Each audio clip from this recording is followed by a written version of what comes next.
dari secara keseluruhan pertanian Indonesia sesungguhnya kita tidak perlu terlampau penting menjadi inisiator ya bagaimana memperbaiki WTO ini. Karena itu saya sebenarnya mempertanyakan apa motif pemerintah Indonesia menjadi tuan rumah dari WTO ini. Karena ini kan menghabiskan devisa negara kita juga. Kita tanya kepada sekarang dari Kementerian Perdagangan, ya berapa persen itu ditanggung, berapa biayanya ini sekarang yang ditanggung oleh pemerintah Indonesia, berapa yang ditanggung oleh WTO. Dari situ kan besar. Kemudian untuk memperjuangkan Indonesia kepentingan apa? Atau kita yang kita jual raw material CPO, karet, pulp dan paper, dan juga hasil tambang kita. Tidak ada WTO pun tidak apa-apa, orang pasti butuh, tidak punya. Yang sekarang butuh WTO itu kan sebenarnya negara-negara industri. Ya. Negara maju. Saya nggak mau mengatakan negara maju, karena negara kita ini sebenarnya maju kalau tidak dieksploitir oleh orang-orang yang sesungguhnya ingin mengambil kekayaan kita yang berlebihan di sini.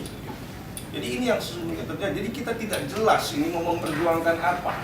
Harusnya dengan tidak ada WTO tidak ada masalah bagi kita membangun kedaulatan pangan kita. Konstitusi kita cukup jelas, pasal 33, pasal 45 mengatur itu. Bahkan di tengah kita katakanlah sekarang ini gelombang pasar bebas ini kita sudah ada keluarkan undang-undang bagaimana agar pangan kita bisa dilindungi, pertanian kita bisa dilindungi. Jadi sesungguhnya ini kita melakukan satu pekerjaan yang tidak perlu dilakukan oleh mengalokasikan tanah-tanah itu untuk korporasi-korporasi besar ya, ketimbang petani. Dan ini kita bersama dengan organisasi-organisasi lain dan terus memperjuangkan yang disebut dengan reforma agraria ya, tanah yang untuk petani. Jadi ini sudah berhasil ya, ratusan ribu hektar sudah kita distribusikan kepada orang-orang yang tak ada. Yang kedua, kita memperjuangkan kedaulatan pangan. Kita menentang ya pasar bebas yang liberalisasi ini. Itulah kenapa kita sejak tahun 98 menolak ya impor pangan ini. Dan ya sekarang ya petani-petani kita dorong untuk memproduksi pangan sendiri ya dengan sistem pertanian yang ekologis ya. Tidak menggunakan bahan kimia yang banyak, pupuk dan sebagainya.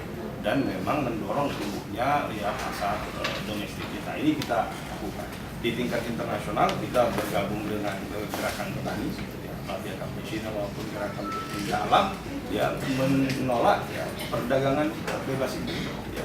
Karena melalui WTO ini bukan saja petani seperti Indonesia yang sesungguhnya sekarang ini mengalami kesulitan, tapi juga di Jepang, Korea, Eropa, Amerika sebagainya telah tergusur dari kekuatan korporasi di bidang pangan. Masalah yang sama nih Pak dengan ya, juga. Dan terakhir harus diingat setelah WTO ini hadir, angka kemiskinan di dunia meningkat dari tahun 96 hanya 825 juta jiwa, sekarang sudah 1 dan target Millennium Development Goals tidak tercapai dan berbagai target-target ya internasional UN untuk menghapuskan kelaparan, kemiskinan dan orang-orang yang susah di pedesaan